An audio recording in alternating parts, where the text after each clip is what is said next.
शास्त्राने आम्हाला तीन गोष्टी करायला सांगितलेल्या आहेत. एक कर्म, दोन संस्कार आणि तीन विधी. आता पहिला क्रमांक आहे कर्म.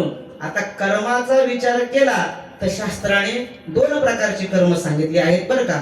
शास्त्राने आपल्याला विहित कर्म सांगितलं आहे एक, आणि शास्त्राने दुसरं कर्म सांगितलं निषिद्ध कर्म. आता आपल्या समोर प्रश्न पडेल, विहित कर्म म्हणजे काय आणि निषिद्ध कर्म म्हणजे काय. विहित कर्म म्हणजे शास्त्राने जे कर्म करायला सांगितलेले आहेत ते आहेत विहित कर्म. म्हणजे आपल्याला शास्त्र जे कर्म करा करा असं सांगतं ते आहे विहित कर्म. आणि मग महाराज निषिद्ध कर्म कोणतं, तर निषिद्ध कर्म ते आहे की शास्त्र आम्हाला सांगतं हे कर्म करू नका. जे शास्त्राने कर्म करायला सांगितलं नाही त्याला निषिद्ध कर्म म्हणतात. महाराज विहित कर्माचा जर विचार केला तर विहित कर्म चार प्रकारचा आहे. एक आहे नित्य कर्म, दोन आहे नैमित्तिक, तीन आहे काम्य आणि चार आहे प्रायश्चित्त.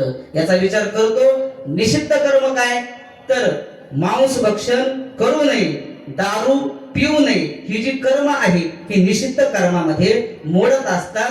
अर्थात ही कर्म करायची नाही, ही शास्त्राची आपली आज्ञा आहे. मग महाराज शास्त्राने आम्हाला जी कर्म करायला सांगितली ती कर्म कोणती, त्या कर्माची विभागणी शास्त्राने चार विभागात केली. एक नित्य कर्मामध्ये, दोन नैमित्तिक, तीन काम्य आणि चार प्रायश्चित्त कर्मामध्ये याची विभागणी केली. आता प्रश्न असा आहे, नित्य कर्म कशाला म्हणायचं. त्या शब्दातच आहे बरं का, नित्य अर्थात दररोज. दररोज जे कर्म आपण करतो ते नित्य कर्मामध्ये येतं. मग महाराज नित्य कर्म कोणते, आपण स्नान करतो अर्थात आंघोळ करतो, हे नित्य कर्म आहे. आपण देवाला गंध लावतो, स्वतःला गंध लावतो, हे नित्य कर्म आहे. म्हणजेच जे जे आपल्याला रोज करायचं आहे ते आहे नित्य कर्म. मग महाराज दुसरा मुद्दा सांगितला नैमित्तिक कर्म. नैमित्तिक कर्म कोणते आहे. आज आम्ही हा जो विधी करतोय हा विधी नैमित्तिक कर्मामध्ये येतो. म्हणजे निमित्ताला अनुसरून जो विधी केला जातो, जे कर्म केले जाते त्याला नैमित्तिक कर्म म्हणतात. महाराज नैमित्तिक कर्म कोणते. आता हा पुण्यस्मरणाचा श्राद्धाचा या आजींना जाऊन 1 वर्ष झाला, त्या निमित्ताला अनुसरून आपण हा विधी करतो, हा नैमित्तिक झाला. एखादा विवाह समारंभ आहे, एखादी वास्तुशांती आहे, त्या तिथीला त्या वेळेला अनुसरून निमित्ताला अनुसरून जी कृती आपण करतो ती नैमित्तिक कर्मामध्ये मोडते. आपल्या समोर तिसरा मुद्दा मी ठेवला काम्य कर्म. आता काम्य कर्म कशाला म्हणायचं, तर कामना अंतःकरणात ठेवून आपण जी कार्य करतो, जे कर्म करतो त्याला काम्य कर्म म्हणतात. आता काम्य कर्म कोणती आहेत. आपल्या समोर माझी माता भगिनी बसलेल्या आहेत. ते मार्गशीर्ष महिन्यामध्ये उपवास येतात बरोबर. काय मला वाटतं गुरुवार धरतात. मग हा गुरुवार कशासाठी धरतात. आता ज्या माझ्या समोर माता मावल्या बसल्या की मौन बाहेरच्या असतील त्यांना माहित आहे की आपण हा गुरुवार कशा करता करतो. माझा सांगायचा मुद्दा इतका आहे, अंतःकरणात काही कामना ठेवून आपण कर्म करायला लागलो का ते काम्य कर्म होतं. थोडस पुढे जाऊन बोलू. आपण सर्वजण गणपती बाप्पाला मानणारे आहोत. नवे नवे आपण गणपती बाप्पाला कुलदैवता इष्टदेवता ही म्हणतो. त्याचा आपण एक व्रत करतो. कोणतं व्रत, चतुर्थीचं. चतुर्थीचं व्रत आपण सर्वजण करतो. पण ऐका, चतुर्थीचं व्रत हे कामना ठेवून काम्य कर्मामध्ये मोडतं. मला म्हणायचं नाही की आपण ते व्रत करू नका, पण माझा सांगायचा भाव असा आहे की चतुर्थीचं जे व्रत आहे ते काम्य कर्मामध्ये मोडतं. म्हणजे कामना ठेवून तो व्रत आहे, तो उपवास आहे, आपण तो करतो. त्या तुलनेत मग आपण जी एकादशी करतो ती एकादशी काम्य कर्मामध्ये येत नाही. माझा मुद्दा इतकाच चालला आहे की काम्य कर्म कशाला म्हणायचं. जे कामना ठेवून आपण करतो कर्म त्याला काम्य कर्म म्हणायचं. आणि आपल्या समोर मी अजून एक मुद्दा ठेवला कर्माचा, तो आहे प्रायश्चित्त कर्म.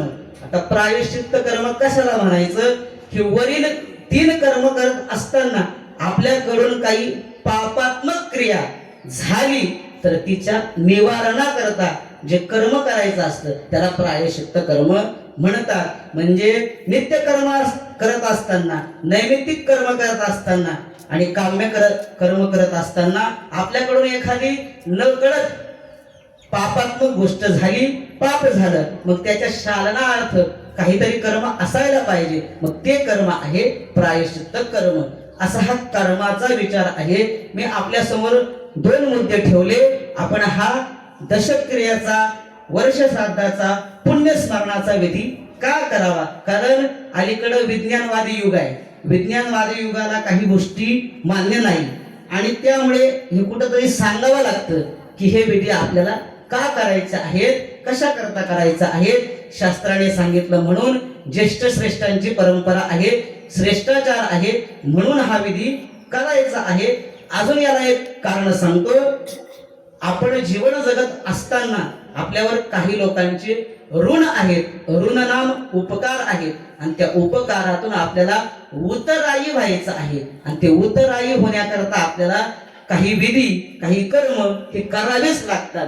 मग महाराज, आमच्या जीवनामध्ये आमच्यावर कोणाचे उपकार आहेत? ऐका, उपकाराची भाषा करत असताना आपल्यावर मुख्यत्वानं 3 घटकांचे उपकार आहेत. एक आहे देवाचे आपल्यावर उपकार, दुसरा उपकार आहे साधू संतांचा आणि तिसरा उपकार आहे आई वडिलांचा. महाराज, साधू संतांचाही उपकार आहे, देवाचाही आहे आणि आई वडिलांचाही आहे. मग आता आम्हाला सांगा की देवाचा आमच्यावर काय उपकार आहे? ऐका, देवाचा उपकार हा आहे कारण आपण ज्या वेळेस मातेच्या उदरामध्ये, पोटामध्ये असतो त्यावेळेस आपल्याला बाहेर यायचं असतं आणि त्यावेळेस आपण प्रार्थना करत असतो. कोणाकडे? देवाकडे. कोणती प्रार्थना करतो? एक वेळ करी या दुःखा वेगळे, दुरितांचे जाळे उगवोनी, दुरितांचे जाळे उगवोनी. आपण त्यावेळेस त्या परमात्म्याला विनंती करतो. का करतो विनंती? देवा, एक वेळ मला या दुःखा बाहेर काढ. महाराज, प्रश्न असा आहे, दुःखा बाहेर काढ म्हणजे आपण आईच्या उदरामध्ये दुःखात असतो का? हो, नक्की असतो. आईच्या उदरामध्ये आपल्याला काही एसीची हवा नसते, किंबहुना फिल्टरेट पाणी नसतं. आईच्या असतं तर मांस आणि मळ आणि मूत्र या 3 गोष्टींचा समावेश असतो. आणि जसा एखादा किडा, एखादा जीव नालीमध्ये असतो तसा आपण त्या आईच्या उदरामध्ये मांस मळमूत्रामध्ये असतो आणि त्यावेळेस आपण देवाला प्रार्थना करतो आणि ती प्रार्थना केल्यानंतर देव आपल्यावर उपकार करतो आणि आपल्याला या विश्वामध्ये बाहेर आणतो. हा देवाचा आपल्यावर उपकार आहे. आपण देवाला त्यावेळेस म्हणतो, देवा, मला एक वेळेस या दुःखातून मोकळं कर, बाहेर सोड. एवढं झालं की आपण सगळे देवाला विसरतो.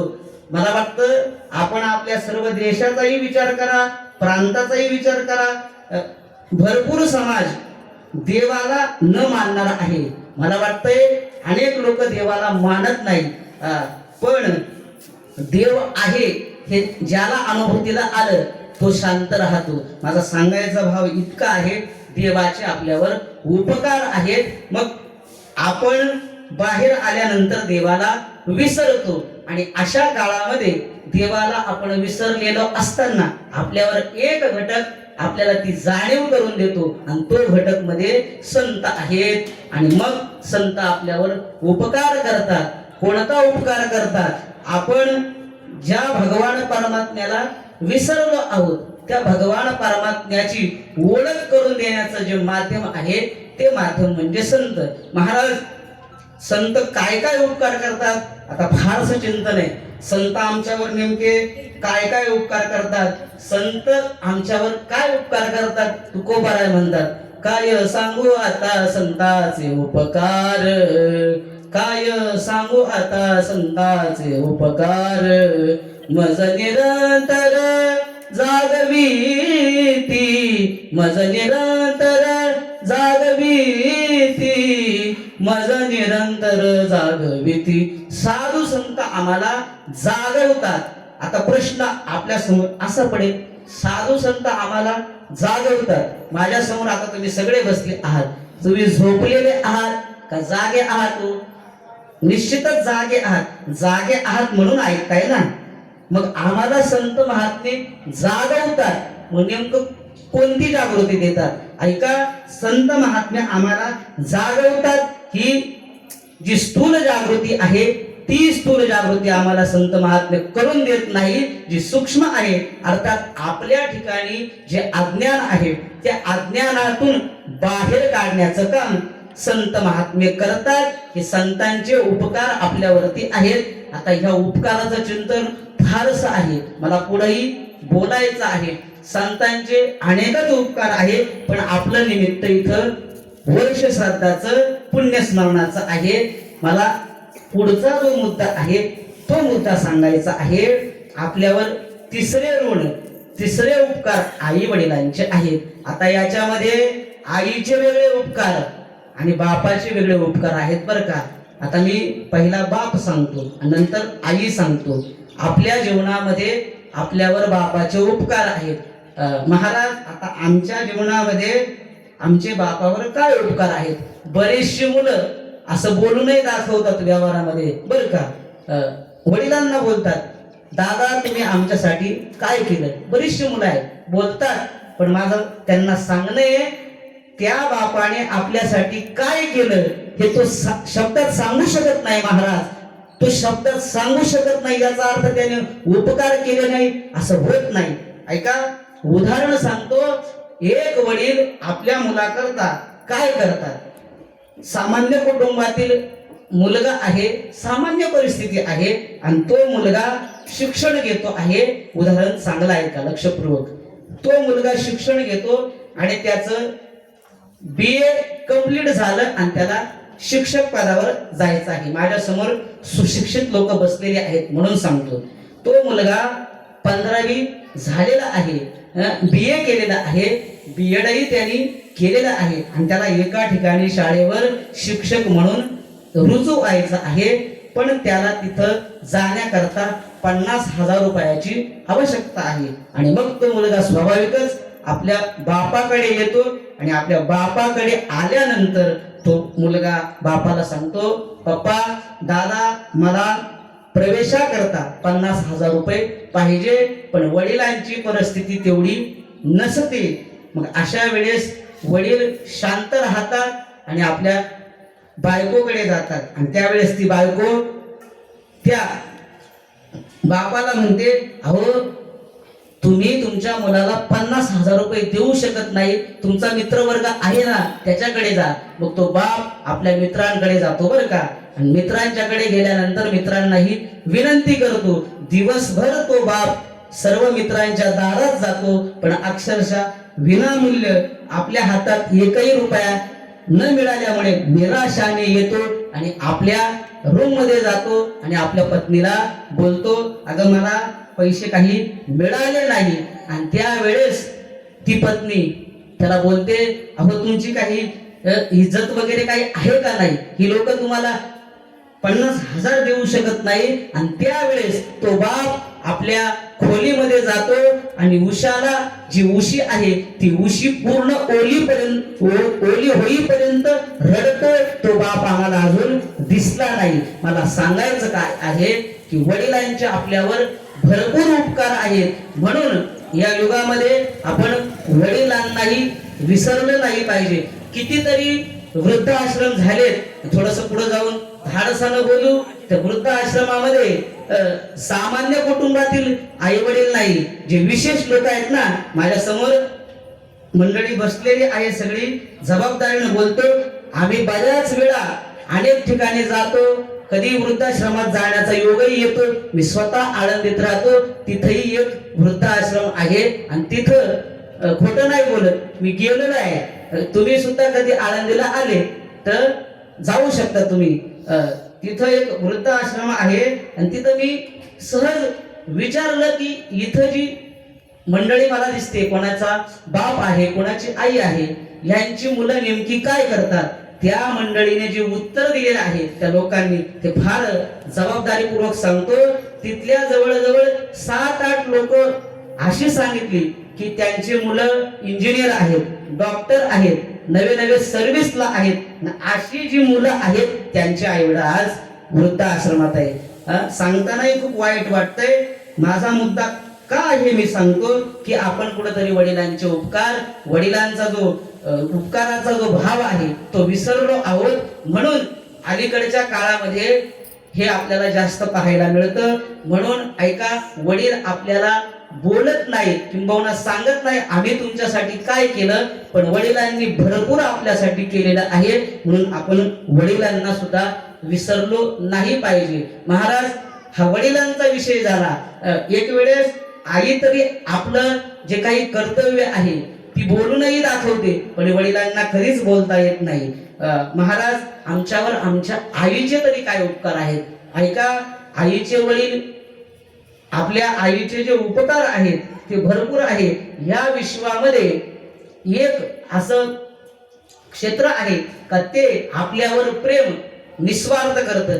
या विश्वातील प्रत्येक माणूस आपल्यावर प्रेम करत असताना आपल्याकडून काहीतरी फायदा आहे का हे पाहिल्याशिवाय प्रेम करत नाही. पण या विश्वातील एकमेव असं एक ठिकाण आहे ते आपल्याकडे काहीच मागत नाही तरी प्रेम करतं, आणि ते ठिकाण म्हणजे आपली आई. ऐका, तुकोबाराय म्हटले की आईचं प्रेम कसं असतं, ती लाभाशिवाय सुद्धा प्रेम करतं.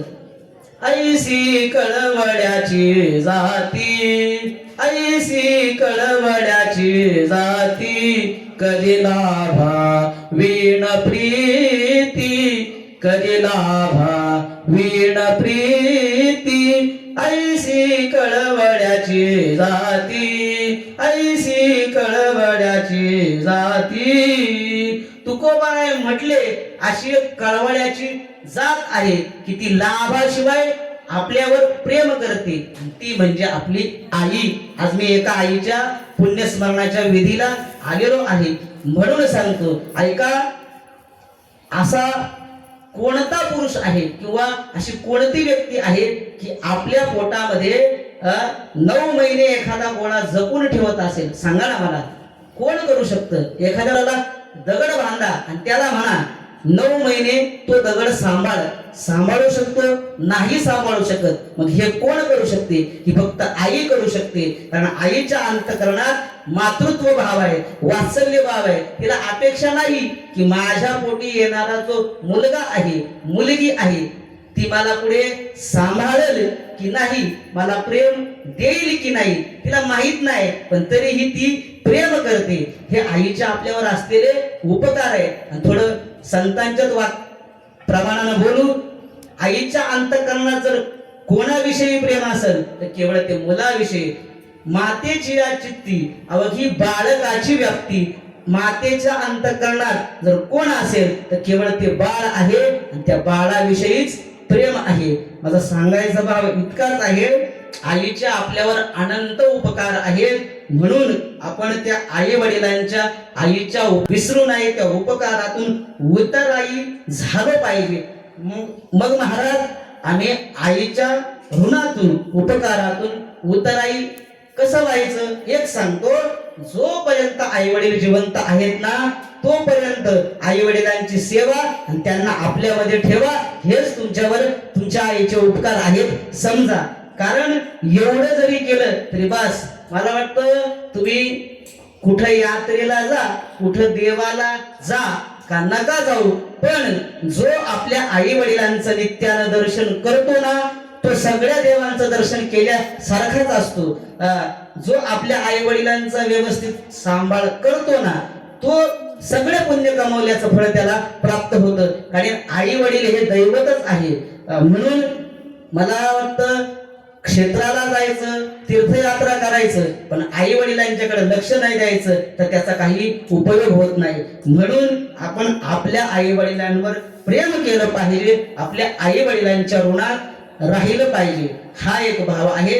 आणि समजा महाराज, आम्ही आमच्या आई वडिलांवर प्रेमही केलं, मग काही कर्तव्य अजूनही आहेत. आई वडिलांचा मृत्यू झाला, त्या मृत्यूच्या पश्चात काही कर्म आहेत, काही क्रिया आहेत, त्या त्यांच्या संबंधानं आपल्या घडल्या पाहिजे. काय महाराज, आपली आई जर गेली, आज आपण एका आईच्या पुण्यस्मरणाला आहोत, आई जर गेली तर त्या आईच्या संबंधानं तिचा दशक्रिया विधी असेल, 13वा असेल, किंबहुना मासिक श्राद्ध असेल, किंबहुना वर्ष श्राद्ध असेल, ही सगळी कर्म आपण केली पाहिजे. ही कर्म का केली पाहिजे? कारण ज्या वेळेस एखादा जीव गतप्राण होतो त्यावेळेस त्याचा प्रवास हा वरती चालू होतो, आणि तो जो वरचा प्रवास आहे, जो वैकुंठाचा, जो यममार्गाचा प्रवास आहे, तो प्रवास करत असताना त्याच्याजवळ काही पुण्य सामग्री असावी लागते, आणि ती पुण्य सामग्री आपण इथून द्यायची असते. आता माझ्या समोर विज्ञानवादी लोक आहेत, ते असं म्हणतील, महाराज आम्ही इथं काही करायचं आणि ते आमच्या आईला प्राप्त कसं होईल? सोपं विज्ञानाच्या भाषेत सांगू, हा मोबाईल आहे, आणि या मोबाईल मध्ये आपल्याला जर रिचार्ज टाकायचा असला, आता माझ्या समोर तुम्ही बसले आहेत, भाऊंना म्हटलं तुम्ही माझ्या मोबाईलला रिचार्ज करा, ते त्यांच्या मोबाईलला मधून फोन केले इकडे रिचार्ज करतील, तुम्हाला प्राप्त होणार नाही. ही विज्ञानाची भाषा आहे. आपल्या विज्ञानाच्या सर्वसामान्य गोष्टी जर देवाणघेवाण करत असतील तर मग ह्या गोष्टी करणार नाही का? निश्चितच करणार. म्हणून आपण मृत्यू लोकात जी कर्म करतो, जी पुण्य कार्य करतो, ती आपल्या पितरांना प्राप्त होतात. म्हणून त्यांच्या संबंधाने आपण ती कर्तव्य कर्म केली पाहिजे. आई जर गेली तर आईच्या संबंधानं जो दशक्रिया विधी आहे तो आपण केलाच पाहिजे. जो श्राद्ध विधी आहे तो केलाच पाहिजे. कारण त्यांच्या पुढच्या प्रवासाकरता तो करणं गरजेचं आहे. नवे नवे आपलं कर्तव्य आहे. महाराज तुम्ही सांगत आहात की सगळी कर्म केली पाहिजे, केलीच पाहिजे. कारण आपल्यावर जर त्यांचे अनंत उपकार असतील तर आपण एवढं तरी केलंच पाहिजे. आणि त्या अनुषंगानंच या कुटुंबानं हा श्राद्धाचा विधी, पुण्यस्मरणाचा विधी करण्याचं ठरवलं. आता आपल्या मनामध्ये एक भावना अशी अजून असेल की श्राद्धाचा विधी आहे, ब्राह्मण येतील, त्यांचा श्राद्धाचा विधी करतील, त्यांचे काही मंत्र उच्चार असतील करतील, पूजा करतील, पाठ करतील, मग ते ब्राह्मण आले, ते कार्यक्रम होईल, आम्ही आमचा प्रसाद घेऊ, जेऊ, निघून जाऊ. पण हा तुमचा मध्ये 1 तासाचा जो खटाटोप आहे तो कशा करता? स्वाभाविक आहे, प्रश्न आहे. ऐका, हे का करायचं? ज्या वेळेस आपण एखादं कर्म करतो, आता हे श्राद्धाचं कर्म आहे, मंत्र उच्चार होतात, आणि मंत्र उच्चार करत असताना त्या मंत्रामध्ये जर काही चुकी झाली तर त्याचं पातक आहे.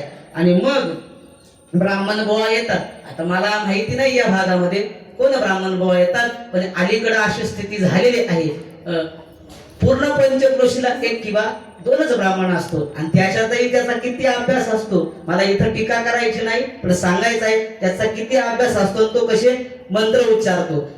आणि त्यावेळेस त्याच्याकडून जर मंत्रातून अवहेलना झाली तर जी कर्म करणारी मंडळी आहे, ज्याच्या घरामध्ये जो विधी होतो, त्याला गतप्राण सुद्धा व्हावं लागतं. म्हणजे कर्म फार सूक्ष्म आहे. आणि ही कर्म करत असताना मग आपल्याला याच्यातून काहीतरी पर्यायी मार्ग पाहिजे ना. आम्हाला जर इगतपुरीला यायचं आहे, आम्हाला आतलं प्रवेशद्वार तर आहे, पण बाहेरून जायचं एखादा प्रवेश तर पाहिजे ना. तर आम्ही हायवेने येऊ. तसं आमच्याकडून आता हे विधी करत असताना काही पापकर्म झालं, नकळत काही झालं, मग याच्यातून निवारण कशानं होईल? तर ऐका, त्याकरता ही भगवत चिंतन सेवा आहे. त्याकरता हे भगवंत नामचिंतन आहे. कारण भगवान परमात्म्याच्या नामचिंतनानं आपल्याकडून जी पाप झालेली आहेत तीही नष्ट होतात. नाम संकीर्तन साधन पै सोपे, जडतील पापे जन्मांतरे, जन्मजन्माची पाप जाळण्याचं काम कशात आहे? या नामस्मरणात आहे. आणि म्हणून हा प्रवचनाचा विधी आहे. म्हणून या प्रवचनामध्ये आज आपण आहोत की आपण श्राद्धाचा विधी करत असताना ब्राह्मणाकडून किंवा ब्राह्मण आपल्याला सांगतो हे कर्म करा, ते करा, डोळ्याला पाणी लावा, तो मंत्र उच्चार वगैरे करत असतो. आणि तो मंत्र उच्चार करत असताना त्याच समेला जर आपल्याकडून ते कर्म घडलं नाही तर पाप घडतं. आणि मग अशा वेळेस त्या पापातून निवारण कसं व्हायचं तर त्याच्याकरता हा प्रवचनाचा कार्यक्रम आहे. कारण याच्यातूनच आपल्याला पुण्य प्राप्त होणार आहे आणि पापाचं सुद्धा निवारण होणार आहे. म्हणून ही प्रवचन सेवा आहे. आपल्या आजच्या या प्रवचन सेवेला आपण श्रीमद भगवद्गीतेतील एक श्लोक निवडलेला आहे. ऐका, श्रीमद भगवद्गीता ही 700 श्लोकांनी परिपूर्ण ग्रंथ आहे आणि या ग्रंथामध्ये भगवान परमात्म्यानं अर्जुनाला उपदेश केलेला आहे. आता तो उपदेश अर्जुनाला केला आहे असं आपण म्हणतो, पण ऐका, तो उपदेश अर्जुना करता नसून तो आपल्या सर्वांकरता उपदेश आहे. आणि त्या उपदेशातीलच आज एक महत्वपूर्ण श्लोक निवडत आहे. या श्लोकामध्ये भगवान परमात्मा अर्जुनाला जो काही जन्म मृत्यूचा प्रवास आहे आणि मृत्यूची जी काही नियमावली आहे त्या नियमावलीचं मार्गदर्शन करतायत. हा श्लोक का उपस्थित झाला असेल? पहिला हा भाव सांगतो. कारण ज्या वेळेस कौरवांचं आणि पांडवांचं युद्ध ठरणार होतं, युद्धाकरता सर्वजण तयारही झाले, पण अर्जुन काही तयार होत नाही. अर्जुनाला प्रश्न पडलाय की युद्ध करायचंय, पण मला कोणा समवेत हे युद्ध करायचंय आणि ते युद्ध ज्यांच्या समवेत करायचं आहे त्यांना पाहण्याची इच्छा निर्माण झाली. कोणामध्ये? अर्जुनामध्ये. आणि भगवान परमात्म्याने मग अर्जुनाला कोण आपल्या समवेत युद्ध करणार आहेत हे पाहण्यासाठी युद्धभूमीवर नेलं. आणि युद्धभूमीवर नेल्यानंतर अर्जुनाने ज्या वेळेस आपले नातलग पाहिले, आपले गुरु पाहिले, आपले आचार्य पाहिले, आणि त्यावेळेस अर्जुनाचा उद्गार असे निघाले की मला या लोकांना मारून राज्य मिळवायचं नाही, या लोकांना मला मारायचं नाही. का? हे सगळे माझे संबंधातले नातेवाईक आहेत, यांना का मारू? गुरुन हत्वा ही महानुभावान, अशा प्रकारे भरपूर श्लोक आहेत की म्हणे आम्ही यांना मारून हे राज्य मिळवणार नाही. आणि त्यावेळेस भगवान परमात्मा म्हटला, अरे अर्जुना, तू यांना जरी मारलं नाही तरी हे मरणार आहेत. नवे नवे मरण हा प्रत्येकाचा, मरणाचा जो विषय आहे तो प्रत्येकाचा ठरलेला आहे. तेच सांगतात, जातस्य ही ध्रुव मृत्यूर ध्रुवम जन्म मृतस्य च. अर्जुना, जो जीव या मृत्यू लोकामध्ये जन्माला आला आहे तो मरणारच आहे. म्हणून तू त्यांना मारलं काय न मारलं काय ते मरणार आहेत. पण क्षत्रियाचा धर्म आहे की क्षत्रियानं युद्धभूमीवर गेल्यानंतर परतायचं नाही, युद्ध करायचं. मरणाच्या संबंधाने विचार असा आहे. ऐका, या देहाच्या गावाला आपण आलं. ज्ञानोबा खूप गोड बोलतात, मी ओवी पुढे सांगेन. जसं आपण एखाद्या गावामध्ये राहतो, त्या गावामध्ये काही उत्सव होत असतात, काही यात्रा होत असतात. आपल्या इगतपुरीमध्ये सुद्धा सप्ताह असेल, नवरात्र उत्सव असेल, गणेश जयंती असेल, ही सगळे उत्सव होत असतात. ज्याप्रमाणे आपल्या इगतपुरीमध्ये काही उत्सव, काही सोहळे होतात, त्याचप्रमाणे या देहाच्या गावाला आल्यानंतर सुद्धा 2 सोहळे होतात. ज्ञानोबा बोलतात बरं का, देहाच्या गावा आलिया जन्म मृत्यूच्या सोहळिया ना म्हणू नये धनंजया. ओवीचा आशय फार गोड आहे. ज्ञानोबा बोलतात, या देहाच्या गावाला आल्यानंतर या देहाच्या गावामध्ये 2 सोहळे होतात. कोणते 2? एक जन्माचा सोहळा आणि एक मरणाचा सोहळा. महाराज, 2 सोहळे होतात मान्य. जन्माचा सोहळा आम्हाला मान्य आहे, पण मरणाचा सोहळा, मरणाला सोहळा कसं म्हणायचं? जन्म हा आनंद देणार आहे. एखादा मुलगा जन्माला आला, सर्वजण आनंद उत्सव साजरा करतात, त्याला सोहळा म्हणतात, मान्य. एखादा विवाह सोहळा आहे, तोही आम्हाला मान्य आहे. पण मरणाचा सोहळा, ऐका, वारकरी संप्रदायातील संतांची ही ताकद आहे की संत मरणालाही सोहळा म्हणतात. तुकोबाराय स्वतः बोलतात, आपुले मरण पाहिले मी डोळा, तो झाला सोहळा आनंदाचा. मरणाचा सोहळा तुकोबाराय म्हणतात, आम्ही पाहिला. मरणाला सोहळा तुकोबाराय म्हणतात. म्हणजे या मृत्यू लोकात 2 सोहळे आहेत, एक आहे जन्माचा आणि एक आहे मरणाचा. आता तुम्ही म्हणाल, हे का सांगतात? आपण सर्वजण बसलेलो आहोत, आपल्या सर्वांचा एक सोहळा झाला आहे आणि दुसरा व्हायचा आहे, आणि तो व्यवस्थित होण्याकरता तुम्ही सर्वजण ऐकतात.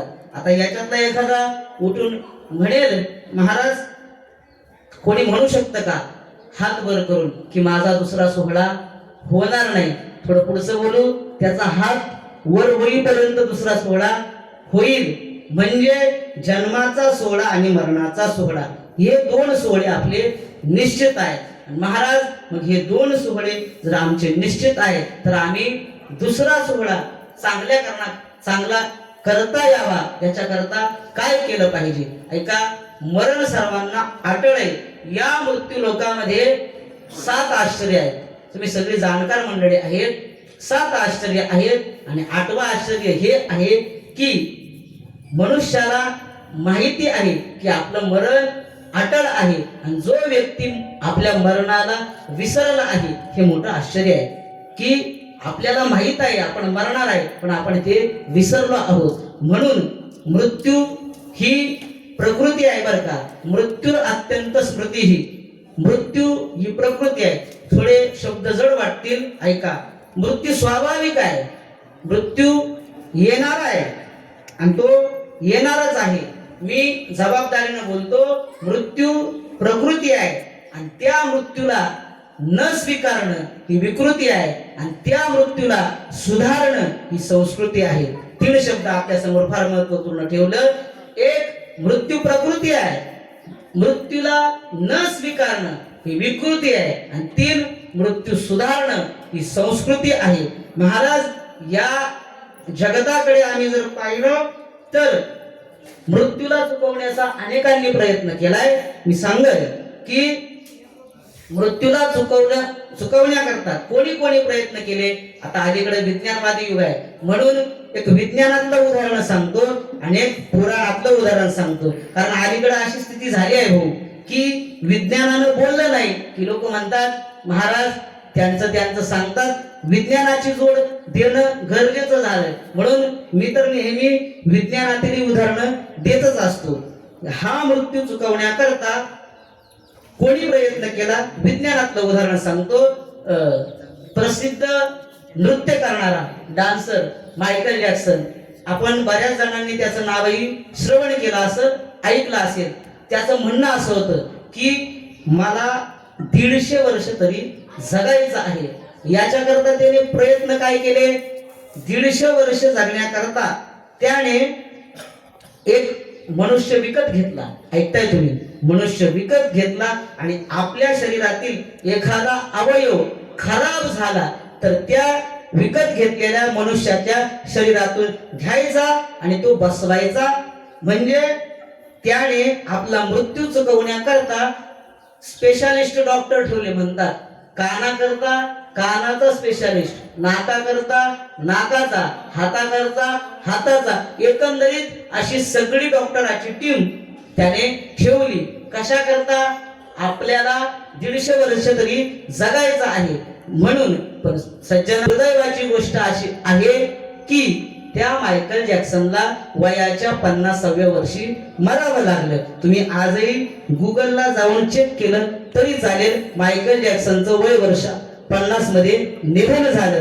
मला सांगायचा मुद्दा इतकाच आहे, त्याने आपला मृत्यू चुकवण्याकरता एक माणूसही विकत घेतला. आपल्या शरीराच्या प्रत्येक अवयवाचा स्पेशालिस्टही ठेवला पण त्याला मरावं लागलं 50व्या वर्षी. सांगायचा भाव इतका आहे, मरण कोणालाही चुकू शकत नाही. आता हे झालं विज्ञानातलं उदाहरण. महाराज, आम्हाला काही पुराणानुसार सांगा. तर पुराणानुसार सांगतो, हिरण्यकश्यपू नावाचा राजा आपल्याला सगळ्यांना ज्ञात आहे. त्याने कठोर साधना केली, तपश्चर्या केली आणि ब्रह्मदेवाला प्रसन्न करून घेतलं. आणि ब्रह्मदेवाला तो म्हणू लागला, हे देवा, मला मरण नकोय. ब्रह्मदेव म्हटला, अरे बाबा, वेडा झाला की काय, मरण मला सुद्धा आहे. ब्रह्मदेवाला सुद्धा मरण आहे. ब्रह्मदेव म्हटला, मरावं तर मला सुद्धा लागणार आहे, तुला कसा मी हा वर देऊ? तर त्यावेळेस ब्रह्मदेव म्हटले, मरणाचा वर तर देऊ शकत नाही पण तुझं मरण कशा कशाने होणार नाही हे मात्र सांगतो, असे वर तुला देतो. आणि मग हिरण्यकश्यपू फार हुशार होता. त्याने असे काही प्रश्न त्या ब्रह्मदेवासमोर ठेवले. की ब्रह्मदेवालाही काही पुढे सुचणार नाही. तो म्हटला, ब्रह्मदेवा मला दिवसा मृत्यू नको, रात्री मृत्यू नको, मला शस्त्राने मृत्यू नको, मला अस्त्राने मृत्यू नको, मला सजीवांकडून मृत्यू नको, मला निर्जीवाकडून मृत्यू नको. आणि हे सगळे वर प्राप्त करून ब्रह्मदेव म्हटले तथास्तु. आणि मग हिरण्यकश्यपू किंचाळतच चालला, कारण राक्षसी प्रकृतीचा. त्याला असं वाटलं की आता आपण ब्रह्मदेवाकडून इतकी वर मागून घेतलेले आहेत की आपला मृत्यू आता येणारच नाही. मला सांगा ना, मृत्यू कधी येऊ शकतो? एक तर सकाळी येऊ शकतो किंवा रात्री येऊ शकतो, एक तर शस्त्राने येऊ शकतो किंवा अस्त्राने. किंबहुना या सगळ्या गोष्टी त्याने ब्रह्मदेवाकडून ह्या वरांची मागणी केली. पण ऐका, तो सृष्टीचा चालक आहे, मालक आहे. त्याला त्या मुंगीच्या पायामध्ये जे घुंगरू आहे त्यातला सुद्धा आवाज येतो. आणि मग अशा राक्षसी प्रवृत्तीने कश्यपूचा तो वध करणार नाही, त्याला मारणार नाही. त्याने मग एक अवतार घेतला. कोणता? नृसिंह अवतार. आणि त्यावेळेस देवानं त्या हिरण्यकश्यपूला दिवसाही मारलं नाही, रात्री मारलं नाही. मारलं कधी? संध्याकाळी. म्हणजे त्याला आपण रात्रही म्हणू शकत नाही आणि दिवसही म्हणू शकत नाही. अशा वेळेस त्याचा दुसरा वर होता, मला घरातही मृत्यू नको आणि बाहेरही मृत्यू नको. मग देवाने काय केलं? उंबरठ्यावर त्याला धरलं आणि फाडलं. ऐका, उंबरठा म्हणजे घरही नाही आणि बाहेरचं प्रांगणही नाही, मध्यस्थ आहे.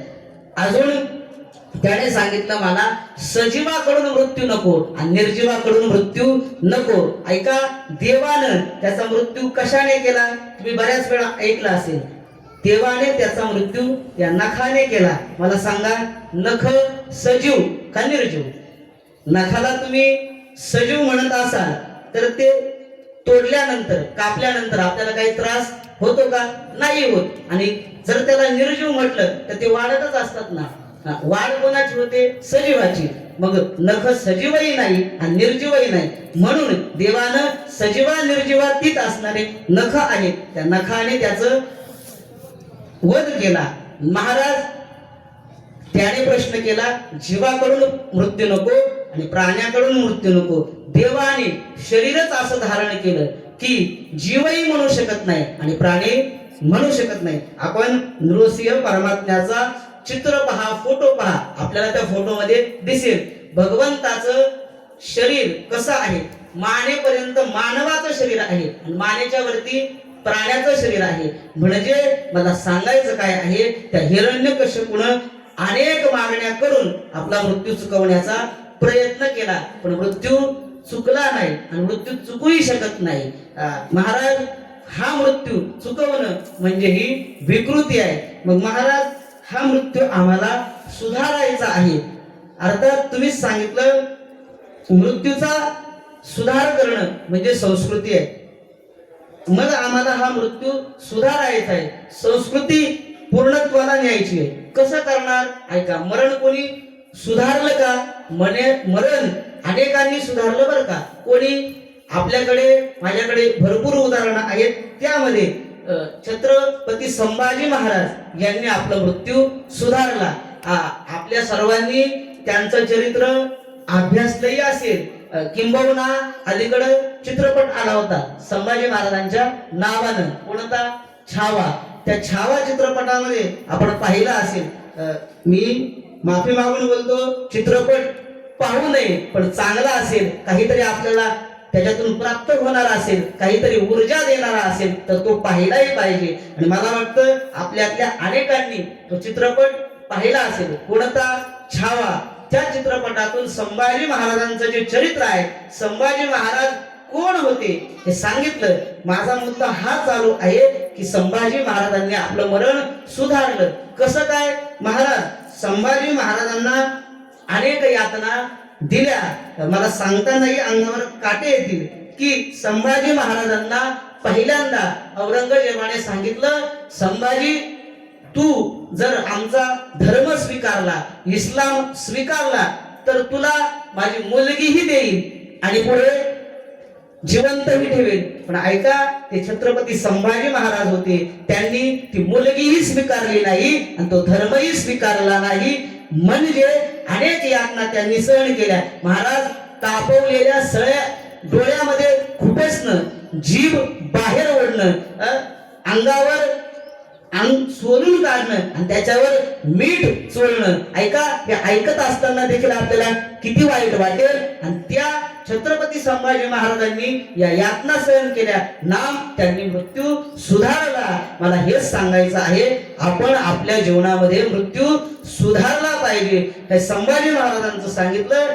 याच्यामध्ये छत्रपती शिवाजी महाराजांच्या समवेत जी जी मावळे लढले, तो प्रत्येक मावळा जो आहे त्या मावळ्यानं आपलं जे मरण आहे ते सुधारलं आहे. त्यामुळे आम्हाला तानाजी मालुसरे पाहता येतील, बाजी प्रभू पाहता येतील. आता कित्येकांची उदाहरणं द्यावे. माझा मुद्दा इतकाच आहे की प्रत्येकानं आपला मृत्यू सुधारला पाहिजे, कारण मरण येणारच आहे. मग ते मरण जर येणार आहे तर असं लोकांनी म्हटलं पाहिजे की आपण मेल्यानंतर किमान गावातल्या लोकांनी तरी म्हटलं पाहिजे माणूस चांगला होता बरं का. दशक्रियेच्या त्या प्रवचनाच्या याच्यामध्ये नाही बरं का, तिथं प्रत्येकच जण चांगलाच सांगत असतो. पण तुका म्हणे एका मरणीची सरे, उत्तमची उरे कीर्ती मागे. आपण कीर्ती रूपानं उरलं पाहिजे. म्हणून आपण हे जीवन जगत असताना आपला जो मृत्यू आहे तो सुधारला पाहिजे. जो जीवन चरित्राचा प्रवास आहे तो आपला चांगला घडला पाहिजे, सत्कर्म केले पाहिजे. आणि त्याच न्यायानं हे कुटुंब सुद्धा सत्कर्म करत असतं. बाबांचा जो सप्ताह असतो, जोग महाराज भजनी मठामध्ये शरद भाऊंनी सांगितलं की तिथं ही लोक प्रत्येक वर्षी अन्नदानाची सेवा घेतात. कारण आपल्या जीवनामध्ये आपण जी संपत्ती मिळवतो ती संपत्ती जी आहे तिचा विनियोग कसा करतो हे फार महत्वाचं आहे. अलीकडं श्रीमंत लोक फार आहेत, पण आपल्या श्रीमंतीचा जो काही वापर आहे, आपल्या धनाचा जो काही वापर आहे तो कुठे करावा तर या कुटुंबाकडून शिकलं पाहिजे. कारण संपत्तीवान अनेक लोक आहेत, पण त्यांना जर म्हटलं की देवाच्या कार्याकरता पैसे द्या, ते देत नाही. ऐका, देवाच्या कार्याकरता आपण स्वतः पैसे देतो म्हणजे काही उपकार करत नाही. कारण संपत्ती अनेकांकडून असते, पण भगवंत ज्याच्याकडून इच्छितो, भगवंत ज्याच्याकडून मागतो ती भगवंताची इच्छा असते. म्हणून आपल्या जीवनामध्ये देवाच्या कार्याकरता, साधू संतांच्या कार्याकरता जर कोणी आलं तर ते मागणारे नव्हे, तो देवाचा निरोप असतो आणि देव आपल्याकडून ते घेत असतो. नाही तर बघा, अनेक जण पंक्तीही देतात, पैसेही देतात, पण कालांतराने पुढं ती जी लोक असतात समोरची लोकच घेत नाही. मग हा म्हणतो अनेक वर्ष आम्ही पंक्ती दिल्या पण या वर्षी काही पंगत घेतली नाही. अरे बाबा, घेतली नाही म्हणजे देवाने ती कबूल केली नाही. म्हणून देव कार्याला, संत कार्याला आपण आपल्या जीवनामधला जो काही संपत्तीचा भाग आहे तो समर्पण केला पाहिजे. मला सांगायचं मुद्दा हा आहे, आपण मरण सुधारलं पाहिजे, कारण मरण प्रत्येकाला अटळ आहे. सिद्धांत हा आहे की ज्याचं सरलं आहे त्याला राहता येत नाही आणि ज्याचं शिल्लक नाही त्याला जाता येत नाही. म्हणजे ज्याचं आयुष्य शिल्लक आहे त्याला जाता येत नाही आणि ज्याचं शिल्लक नाही त्याला राहता येत नाही. एक उदाहरण सांगतो. आपल्याला मुंबई जवळ आहे, मुंबईमधली एक 35-40 वर्षापूर्वी घडलेली सत्य घटना सांगतो. तर एका व्यक्तीला अक्षरशः जीवनाचा इतका कंटाळा आला, त्याने ठरवलं मला आत्महत्या करायची, मला माझा प्राण संकट सोडून द्यायचा आहे, मरायचं आहे, ठरवलं त्याने. आणि मग ठरवल्यानंतर 8 दिवस त्याने विचार केला की मी आत्महत्या कशी करायची. त्याने विचार केला विष घ्यावं आणि विष प्यावं. परत विचार केला विष तेवढं जर पॉवरफुल नसलं तर झाला, विषाचा परिणाम संपला. परत त्याने विचार केला रॉकेल घ्यायचं, रॉकेल ओतायचं आणि पेट्रोल घ्यायचं. मी मरणाचं शिक्षण, आत्महत्येचं शिक्षण देतोय असं नाही बरं का, नाही तर गैरसमज कराल. मला सांगायचं आहे, तो व्यक्ती आत्महत्या करायला निघाला. परत त्याने विचार केला की जाळण्याचाही प्रयत्न केला तर 70% जळालो तर वाचेल, अनेक प्रयत्न केले आणि मग त्याने ठरवलं की आता रेल्वेच्या रुळाखाली मी जायचा आणि माझा प्राण सोडायचा. 2 वाजता निर्णय घेतला. 2 वाजता 12 वाजेला तो व्यक्ती घरातून निघाला. सगळा परिसर शांत झोपेमध्ये आहे. ड्युटीवाले ड्युटी करून जात आहेत आणि तो व्यक्ती हातामध्ये बॅटरी घेऊन आणि काठी घेऊन चाललाय. आणि मग एका ड्युटी करणाऱ्या माणसाने विचारलं, म्हणे का हो इकडं कुठं? तो म्हणे काही नाही, आत्महत्या करायला चाललो. मग त्या समोरच्या व्यक्तीने विचारलं, आत्महत्या करायला चालले बरोबर, तुमच्या हातात बॅटरी दिसते, काठी दिसते, हे कशा करता? तो म्हणे जाता जाता जर एखादा साप चावला तर मला सांगायचं काय आहे, तू मरायलाच निघाला, तुला साप चावला काय आणि तू रेल्वे खाली गेला काय, एकच आहे. तो व्यक्ती तिथून परतला. माझा जो उदाहरणाचा भाग आहे तो पुढे आहे. मग त्या व्यक्तीनं बायखडा जो स्टेशन आहे त्याच्याजवळ फार मोठा पूल झालेला आहे. त्याने ठरवलं त्या 20-25 फुटाच्या पुलावरून उडी टाकायची. उडी टाकली, डोकं फुटणार, मरण पावणार असा निर्णय केला आणि पहाटे पहाटे निघाला. त्या पुलावर गेला आणि उडी टाकली. पण झालं असं, खालून पुलाखालून एक भाजीवाला भाजी घेऊन चालला होता. तो व्यक्ती पुलावरून उडी टाकल्यानंतर त्या भाजीवाल्याच्या टोपलीमध्ये पडला. झालं काय, ज्याला मरायचं होतं तो जगला, पण भाजीवाला होता तो मरण पावला. सांगायचा भाव इतका आहे, त्याचं शिल्लक होतं म्हणून त्याला राहावंच लागलं, भाजीवाल्याचं शिल्लक नव्हतं म्हणून त्याला जावं लागलं. या न्यायानं आपण सर्वजण एक दिवस जाणार आहे आणि जर जाणारच असू तर आपण सर्वांनी नेमकं हा जीवन प्रवास जगत असताना काय काय केलं पाहिजे, की आपल्याला इथं एकदाच यायचंय बरं का, वन्स मोर, पुन्हा इथं नाही, एकदाच यायचं आहे. एकदा जर आलो तर व्यवस्थित जायचं आहे. म्हणून जीवन जगत असताना आपल्याकडून साधू संतांची, देवाची आणि आई वडिलांची सेवा घडली पाहिजे, तरच आपण आपलं जीवन यशस्वीरित्या पूर्ण करू शकतो. आणि त्याच न्यायानं ह्या कुटुंबानं या सरस्वती आईचं हे पुण्यस्मरणाचा विधी ठेवला. हे त्यांनी त्यांच्या आईच्या संबंधानं आपलं जे कर्तव्य आहे ते कर्तव्य पार पाडलं आहे. असो, माझा जो काही वेळ होता तो संपुष्टात आले आहे. या कुटुंबाकडून आजीच्या संबंधानं अजूनही जी काही कर्तव्य कर्म असतील ती घडलीच पाहिजे आणि ते कर्म त्या आजीच्या पुढच्या प्रवासाकरता प्राप्त होणार आहे. तसा तर नियम आहे की गेल्यानंतर 1 वर्षामध्ये जी जी कर्म करत असतात, मला वाटतं ज्या अर्थी आज हा श्राद्धाचा विधी केलाय त्या अर्थी बाकीचे कर्म केलेच असावेत आणि ही कर्म केल्यानंतर त्यांच्या प्रवासाला सद्गती आहे. प्रभू करो आपल्या सर्वांच्या जीवनामध्येही आपण चांगली कर्म करावी. माझ्या सगळं बोलतो, माझ्याही हातून चांगली कर्म घडावी आणि भगवान परमात्मा आपल्या सर्वांना उदंड आयुष्य, दीर्घ आयुष्य देवो ही प्रभूचरणी प्रार्थना करतो. बोलत असताना काही अपशब्द, अपसिद्धांत बोलले गेले असतील तर ते वाणीचे दोष आणि जे काही सदयोग्य प्राप्त केलं आहे ते माझ्या वारकरी शिक्षण संस्थेतील सर्व गुरुवार्यांचा आहे. झालेली सेवा प्रभू परमात्म्याच्या चरणी समर्पित करतो. यदत्र सौष्ठवम किंचित तत् गुरुरेव मे नहि, यदत्रा सौष्ठवम किंचित तत् गुरुरेव मे नहि. न्यूनते पुरते अधिकते सरते, करून घ्यावे तुमते विनवितू असे. आज आपण या सरस्वती आईच्या पुण्यस्मरणाच्या विधीमध्ये आहोत. प्रभू परमात्म्याच्या चरणी एकच प्रार्थना करेल की ह्या आईला भगवान परमात्म्यानं त्याच्या चरणाजवळ घ्यावं. ज्ञानोबा तुकोबरायांच्या आशीर्वादानं त्यांच्याकडून जी काही पुण्यकर्म घडत गेले आहे त्या पुण्यकर्माचा वाटा म्हणून भगवान परमात्म्यानं त्याच्या चरणाजवळ यांना स्थान देवो ही त्या आजीच्या संबंधानं भावपूर्ण श्रद्धांजली समर्पित करतो.